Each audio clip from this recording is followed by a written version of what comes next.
kaloob mo, Panginoon. And Lord, thank you for your grace. Thank you for saving us, Panginoon Jesus. Thank you for all the sacrifices na ginawa niyo po para po sa amin to save us, Lord. Lord, sa mga oras po ito, samahan niyo po kami, Panginoon, sa pag-aaral ng inyong pong salita. Buksan niyo po, Panginoon, ang aming mga isipan, ang aming mga puso, ang aming mga mata, ang aming mga tenga, Panginoon, to remember, Lord, yung kabutihan po ninyong ginawa sa bawat buhay ng inyong pong mga anak sa mundo pong ito. Salamat po, Panginoon, ang inyong pong lingkod ay umaamin, O Diyos, na wala po pong kakayanan, O Diyos, di ba nang samahan po ninyo ako sa paghayag po ng inyong pong salita.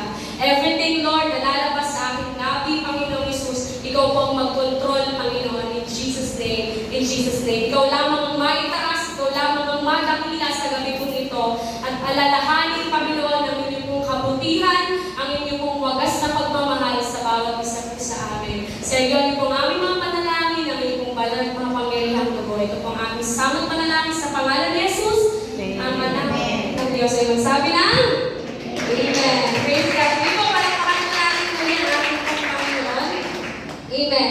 It's because of the Lord's grace kung bakit po ako nandito. Salamat po sa Panginoon for the privilege and opportunity to share His goodness and His faithfulness po sa ating pong mga buhay. And for this month theme po, syempre dyan di na po tayo lalayo, for this month, April theme, it's all about Christ's sacrifice is the answer. Pero hindi lang po doon nag-end. Sabi po dyan, being reconciled with God.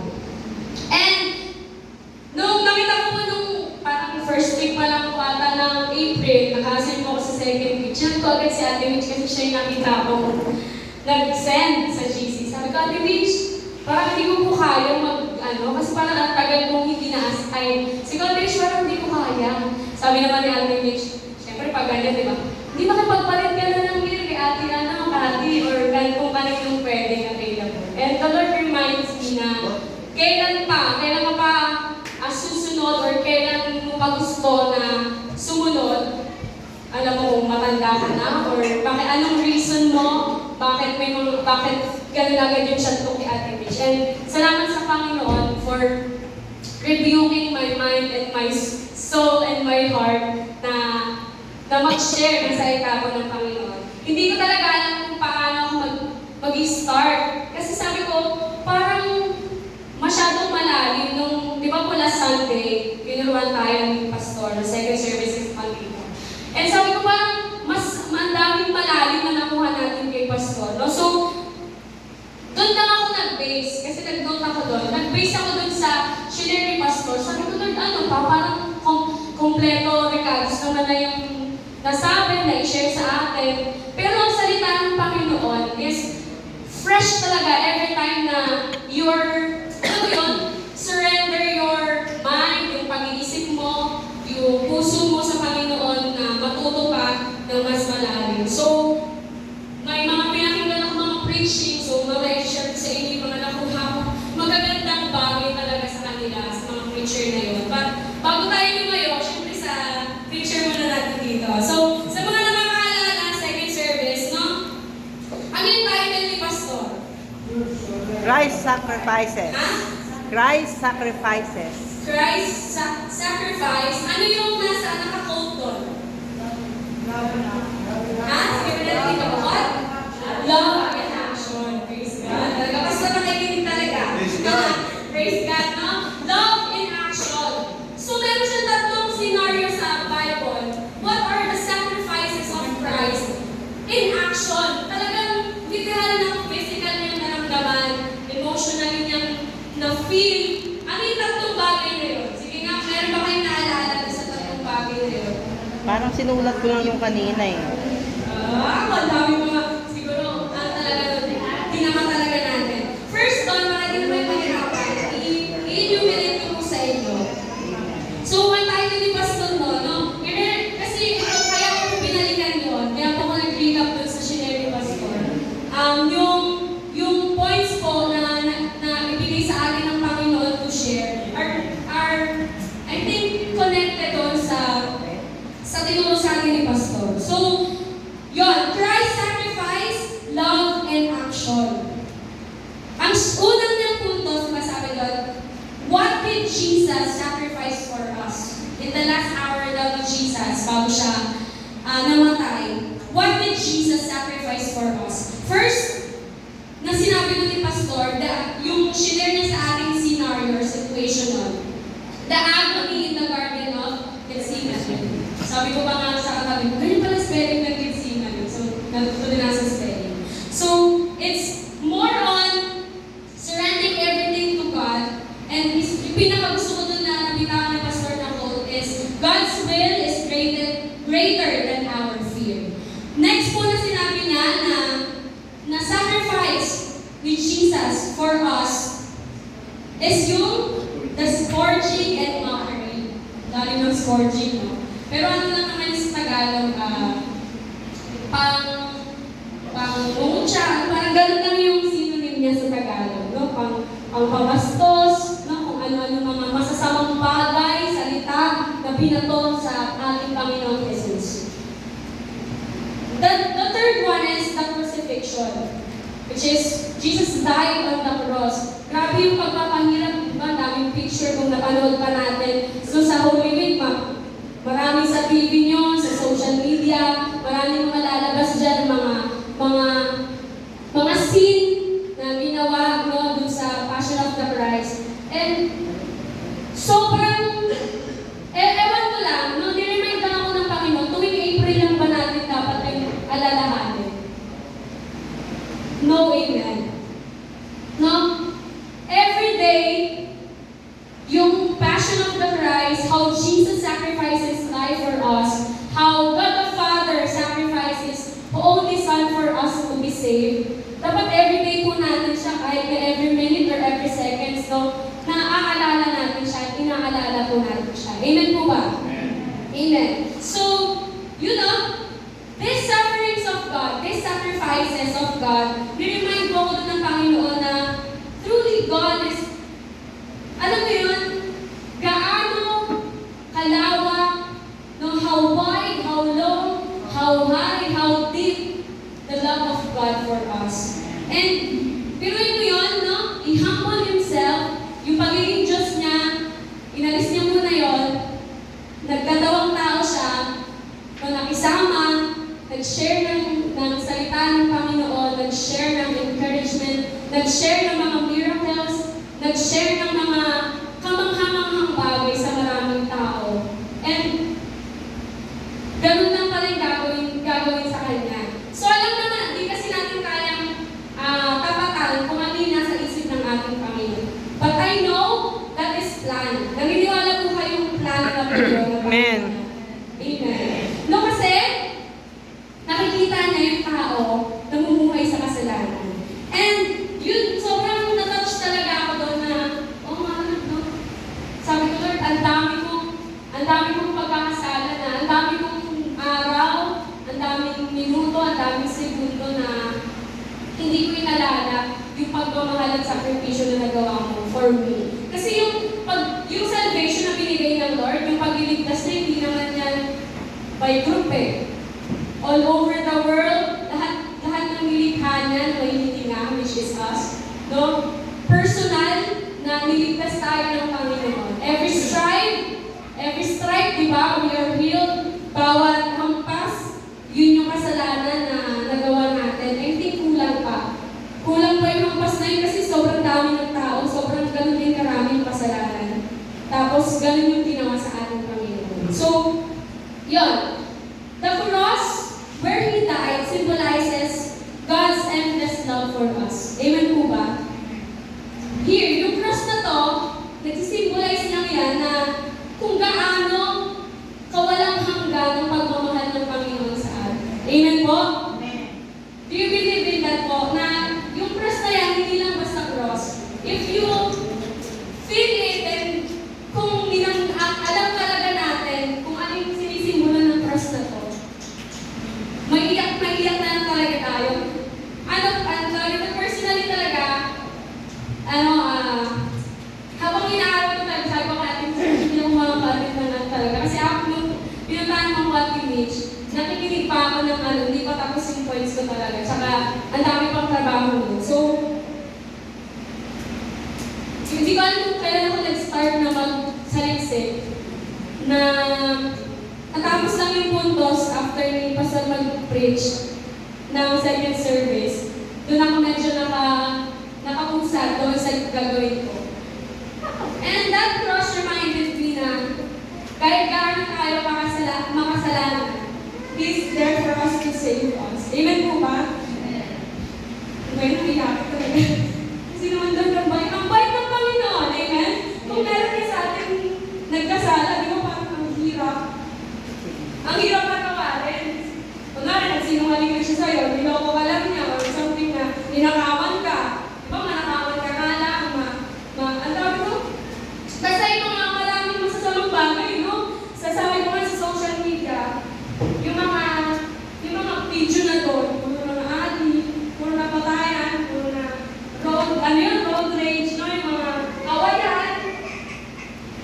Nagtowing na meron Diyos na nag-sacrifice ng buhay and nagpakumbaba para iligtas tayo.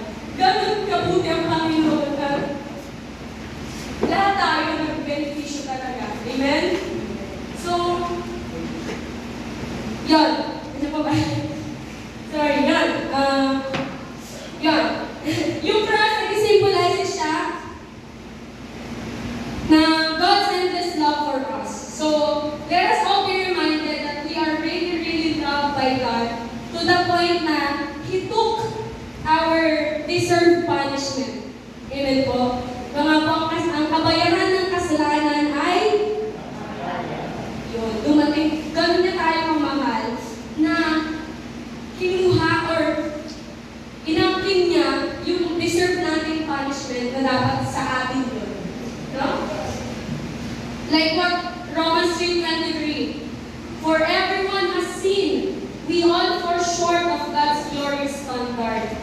Kung titignan natin, may napakinggan ako sa kung kaya itong God's glorious standard. Nung sabi niya isang preacher, kung titignan mo at aalamin mo yung God's glorious standard, baka magliit ka talaga. At sabihin mo na para kaya mo bang gawin or kaya mo bang panindigan yung standard ng Panginoon para sabihin hindi na ako nagkasala. No? Simpleng magsinungaling ka, that is a sin. No? Simpleng tumingin ka ng may judgment sa kapwa, that is sin. Lalo na kung mag-murmur ka pa ng maling bagay sa ibang tao, like chismis or mga masasamang bagay sa kapwa mo, lalo na yun, no? Lalo pa yung, kasi walang maliit at malaking kasalanan eh. Once na nagkasala tayo, that is sin. So, no, ganun, niremind lang ako ng Panginoon na grabe yung binigay sa atin ng Lord na pagmamahal na hindi natin deserve but still binigay niya po sa atin. So yun, no one is good and perfect. No one is good and perfect. We are all sinners. Let us all admit it. No, wag tayong magiging boastful sa harapan ng Lord. Ako, ito lang naman ginawa ko siya. Yung umalo, yung ko, mas malala pa mga ginawa. No? Huwag mo lang ikumpara yung kasalanan mo sa kasalanan ng kapwa mo o ng kakilala mo. Kasalanan pa rin yun. Kasalanan mo yan. No, nadagdagan mo yung kasalanan mo kasi nagkukumpara ka pa. No, so admit that you are sinner. We are sinner. I am sinner. No, humble yourself before the Lord kasi wala tayong karapatan magmataas sa Panginoon. No? Hindi natin kayang gawin na magpapako sa krus. Kahit yung mga ginagawa ng mga other religion, no? Hindi sapat yung ipako ka lang. Hindi sapat yung konting butas lang sa kamay at konting gasgas lang sa likod. Hindi yung sasapat sa kung ano yung ginawang kabayaran ng Panginoon. Amen. For us to be saved. No? Yan. Let us all accept that because of Jesus, we are saved. No? Kung nung last Sunday din po, preacher po ng JL Worldwide ay si Sister Joey.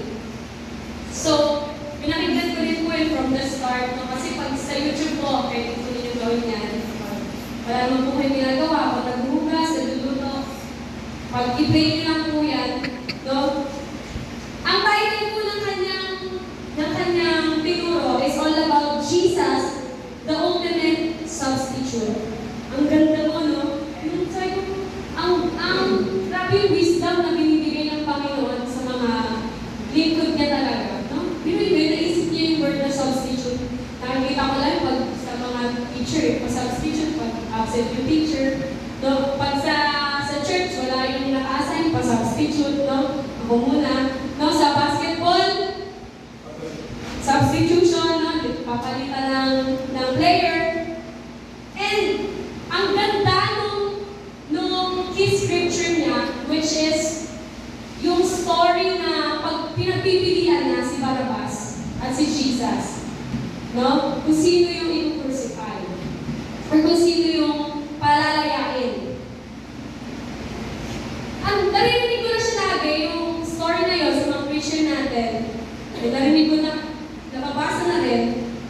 Pero iba yung power ng Lord while Sister Joey sharing yung scripture na yun. Sabi niya doon, katulad tayo ni Barrabas. Sabi niya, ikaw si Barrabas ka. Yung katabi mo si Barrabas yan. Oo. Marumi yan, sabi niya doon, marumi yan, makasalanan yan. Kung gaano si Barrabas, dinefine, ganun din tayo. Amen. Pinapili yung crowd kung sino palalayain, and they shouted, Barrabas. Not knowing na yung kasama ni Barrabas noon, which is Jesus, ayun yung magliligtas sa atin. Pero hindi na natin mag-question yun eh. Sabi ko nga kanina, everything happened ng mga panahon na yun are God's plan. So, ang dami nung sinabi. Palayan si Barrabas, maghuhugas kami pa nga si Pilato. And sabi doon, bakit daw Jesus is the ultimate substitute? Kasi yung makasalanan, yung i-crucify, si Jesus, yung nag-crucify, siya yung nag-substitute for Barrabas. Naitako sa krus at maghirap. Okay, nagigets ko na. And doon pa lang nung narinig ko yun, yung share ni Sister Joey. Nangingilit na talaga yung buha ko na mapapasabi ka na lang na, Lord, thank you. Salamat, Lord, sa walang hanggang pagmamahal na pinagkaloob mo sa amin. No? And nakakatuwa lang kasi habang sa ito, parang halo-halo din na sa isip ko kung ano yung pupulos ko. Narinig ko nga, Pastor, yung sacrifices mo in action. Dito naman kay Sister Joey, kung paano ka nag-substitute sa aming mga kasalanan. And nag-end po ako sa scripture na ito. Let us open our Bible po sa Ephesians 2, verse 1 to 10. Sabi po dito, once you were dead because of your disobedience and your many sins, you used to live in sin, just like the rest of the world, obeying the evil, the commander of the powers in the unseen world. He is the spirit at work in the hearts of those who refuse to obey God. Verse 3 po, all of us used to live that way, following the passionate desires and inclinations of our sinful nature. By our very nature, we were subject to God's anger, just like everyone else. But God is so rich. Sa ESB po, being rich. Sa NLT po, so rich. Ibig sabihin, hindi ng pasais niya yung habag na meron ng ating Panginoon. And He loved us so much. Hindi lang po He loved us. He loved us so much that even though we were dead because of our sins,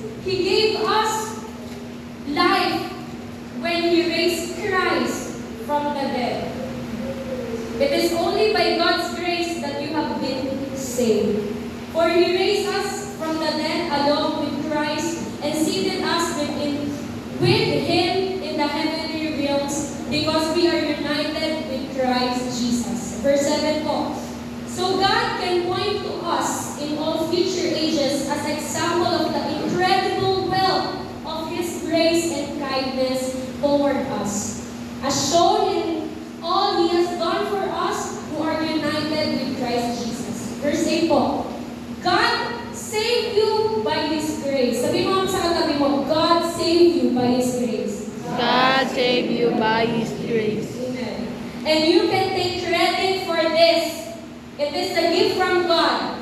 Salvation is not a reward for the good things we have done. Ibig sabihin, kahit gaano at karami ang ginawa mong mga magagandang bagay sa ibang tao, that is not enough to save you. Kasi sabi dito, salvation is not a reward for the good things we have done. So none of us can boast about it. Palagi isa sa atin ang pwede magmayabang, ikaw, binulungan kita. O ikaw, binigyan kita nito.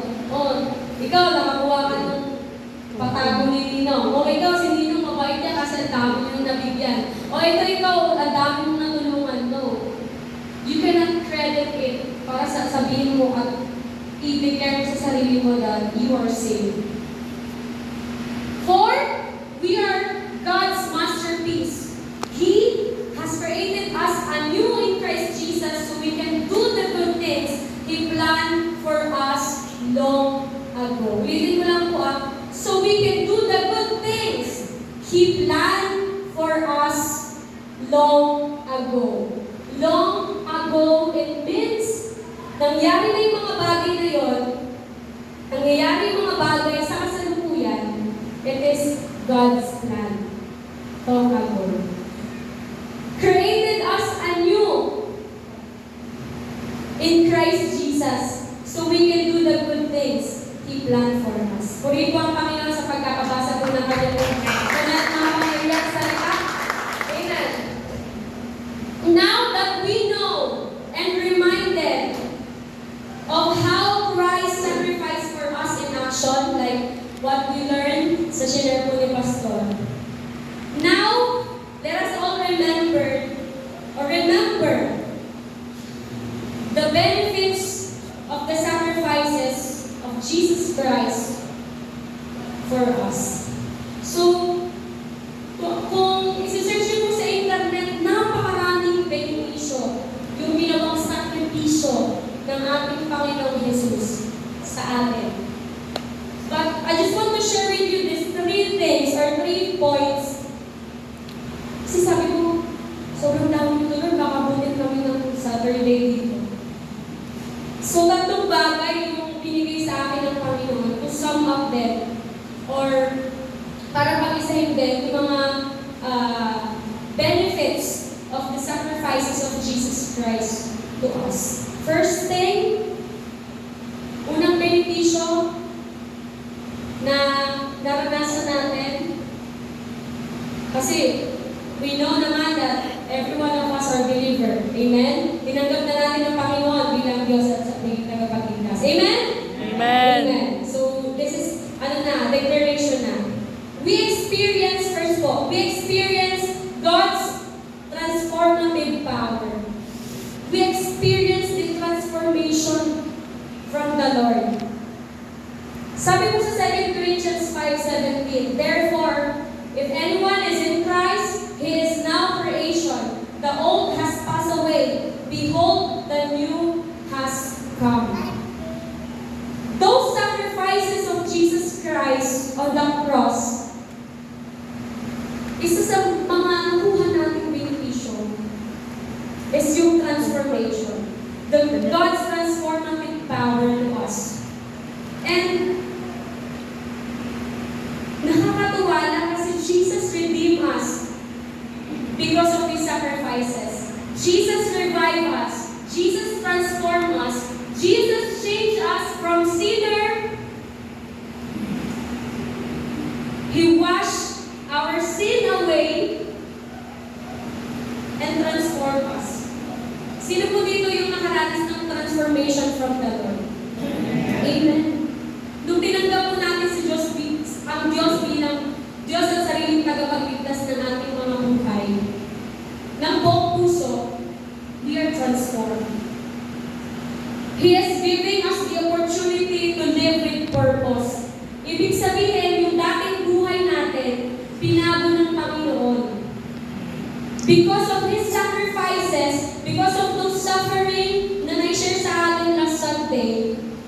yung hirap ng Panginoon, it benefits us. It transforms us. He allows us to experience the process of transformation that takes place in the life of every believer. Because of His sacrifices, we are redeemed and forgiven from all our sins. And nakakatuwa lang po kasi may napanood po ako na isang illustration kung paano niya na-share at nailatag how God transform our lives. I have here po yung gloves. Hindi ko alam kung alam niyo na po ito. I just want to share with you. Tayo po katulad po ng isang gloves na po. Nung hindi pa po natin tinanggap ang Diyos bilang Diyos at sariling tagapagligtas ng buhay, it is nonsense. Di ko hawakan yan. That's gloves. Kaya niya bang maghawak? Kaya niya bang kumuha ng ostya at ibigay sa inyo? Kaya niya bang hawakan o punasan yung microphone? Kaya ba nitong gawin lahat na hindi ko hahawakan? This is nonsense. But because of the sacrifices of Jesus Christ, this is Jesus Christ, symbolizes lang po, no? Symbol of Jesus. Nung inaccept po natin si Jesus bilang Lord and Savior, sa tingin mo marami na po siyang pwedeng gawin. Ganon yung transformative power of Jesus, of His sacrifices on the cross. Tayo po na wala lang, basura lang to, pag tinapon ko dyan, basura na to, mapakan ko to, madumi na, sirain ko to, wala na itong magagawa. Nung tinanggap po natin ang ating Panginoong Jesus, we can do all things through Christ who strengthens us. Amen po ba? Pwede ba natin palakpakan ng Panginoon? Thank you, Lord, for your sacrifices on the cross. We are transformed. The old has gone. Yung dati pong malume, yung dati pong nonsense, yung dati pong walang kwenta, binigyan pong halaga ng Panginoon. Niligtas po ng Panginoon at binigyan ng panibagong buhay at halaga. Binigyan ng panibagong role sa mundo. And we just live with purpose. We just live on what God wants us to live sa mundo po ito. Amen po ba? No, so yun, that's what the benefits of His action, His sacrifices for us. No? So yun po, that's the first point na binigay po sa atin ng Panginoon to remember na nung tinanggap natin ang Panginoon, nung namatay siya sa krus at muling nabuhay, He transformed us.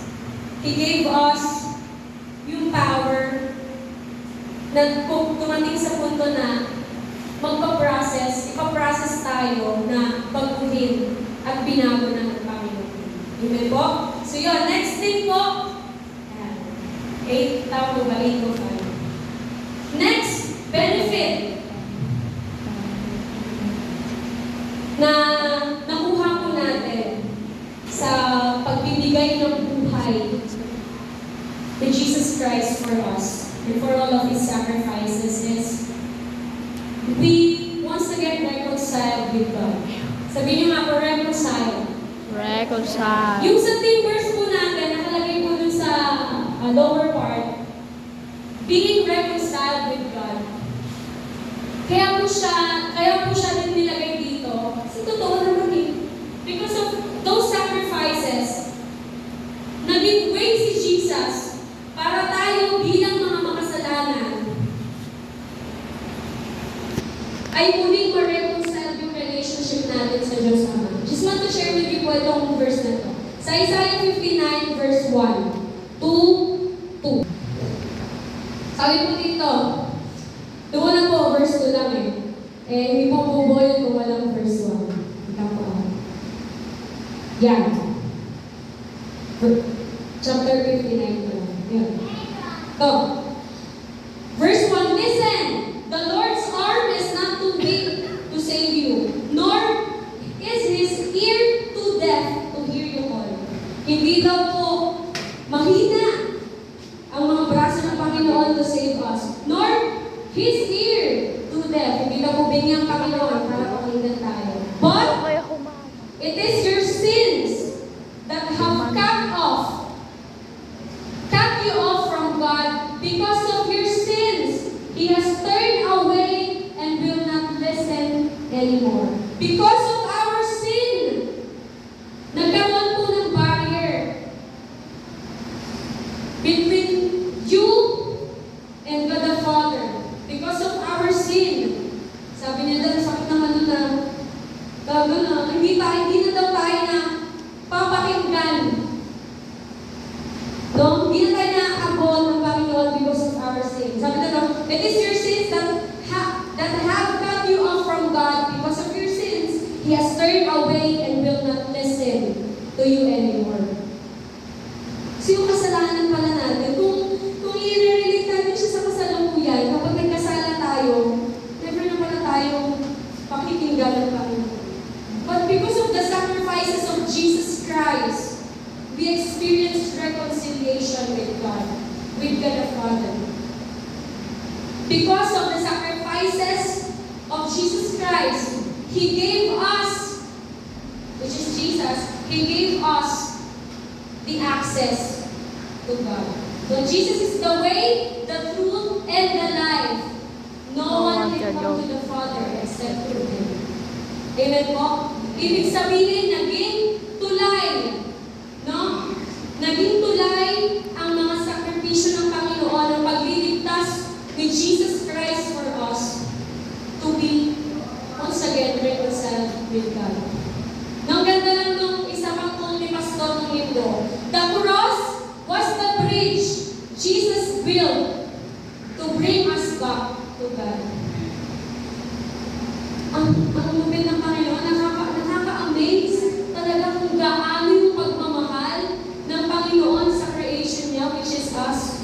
Kahit gaano tayo makasalanan, kahit gaano tayo kasinungaling, masama, kung ano-ano yung mga maling bagay na nagawa natin, still, no, tinulungan pa tayo to reconcile once again sa ating Panginoon.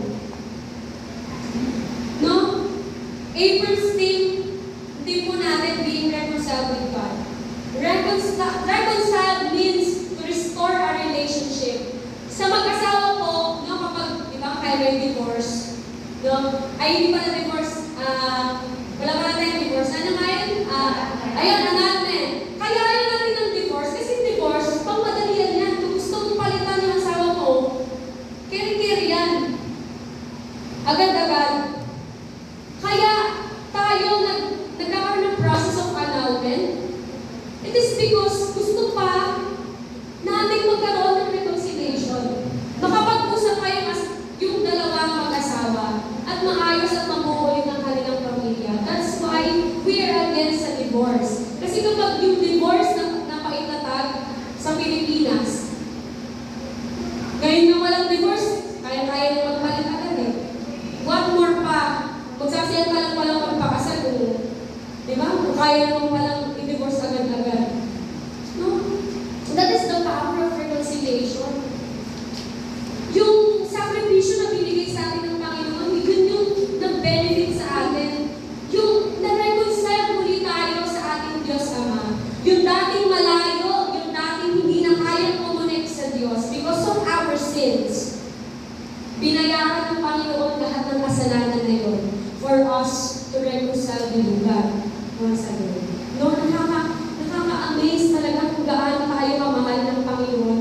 Lahat na binigay ng Diyos para sa atin. And napakarami pa rin tao na nire-reject ang Panginoon sa kasalukuyan. No, isa na sa napakinggan ko doon, bakit ayaw mo ng mga ibang tao na maging Christian? Kasi kapag sinabi Christian, ang bigat ng parang responsibilidad. Hindi ka pwedeng magsama sa ganyan, bawal mong gawin to kasi Christian ka, bawal mo na itong gawin, hindi ka na makakapag-inom at hindi ka makakapag-post, nag-inom ka, no? Hindi ka pwedeng sumama sa ganitong barkada kasi iisip nila ganyan ka rin, no? Ayaw nila ng ganon na kahit mahirap, tinatama at sinusunod kung ano yung nais ng Panginoon.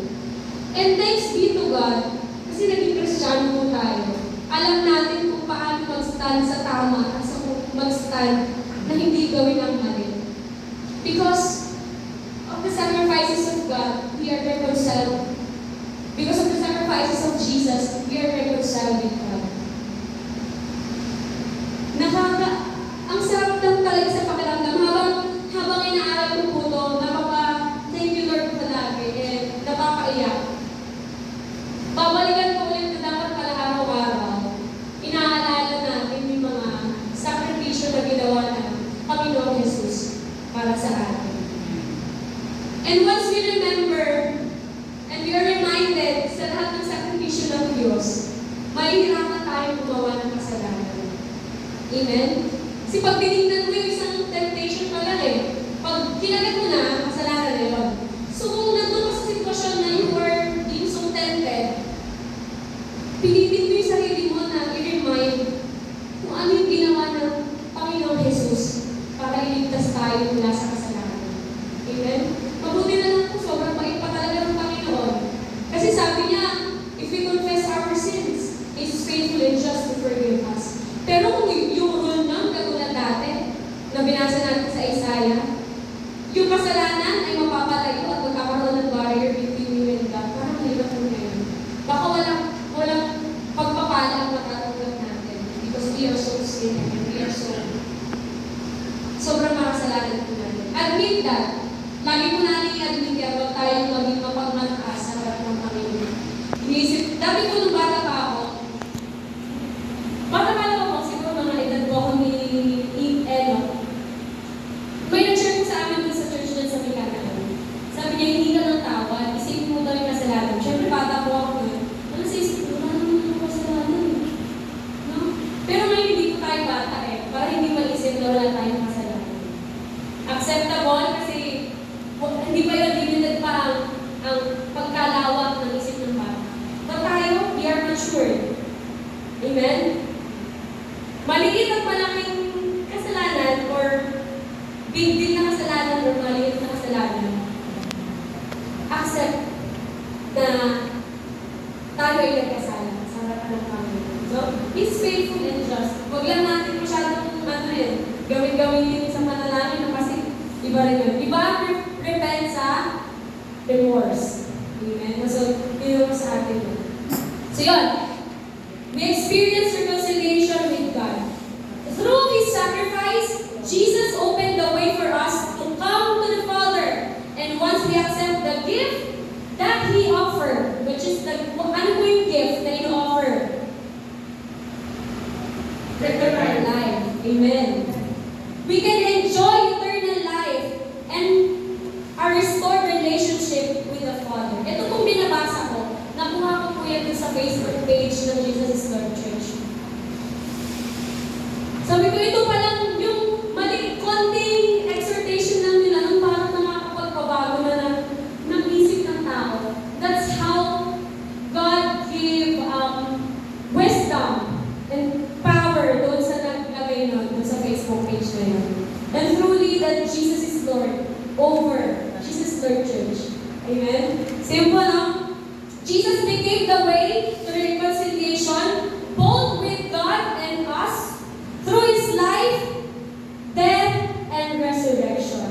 He offered a path to restore relationship and forgiveness. Because of the sacrifices that Jesus Christ did on the cross, He offered a path, daanan, way to restore our relationship with God. And thank you, Lord, for saving us, and thank you, Lord, for this benefit na until now na-experience natin. No? That we are reconciled with God. Every day, nakakailanganin natin ng Panginoon, nandiyan siya. Even sa tingin mo, hindi mo kailangan ng Lord, still, He is there for us. And never tayo iniwan ng Panginoon. Lagi po natin tatandaan yan. Next po, last one. So first, benefit. Ang dami pong benefit pag sinerge po sa internet. Sobrang dami po. Andun po yung breakthrough, andun yung breakthrough, breakthrough, grace,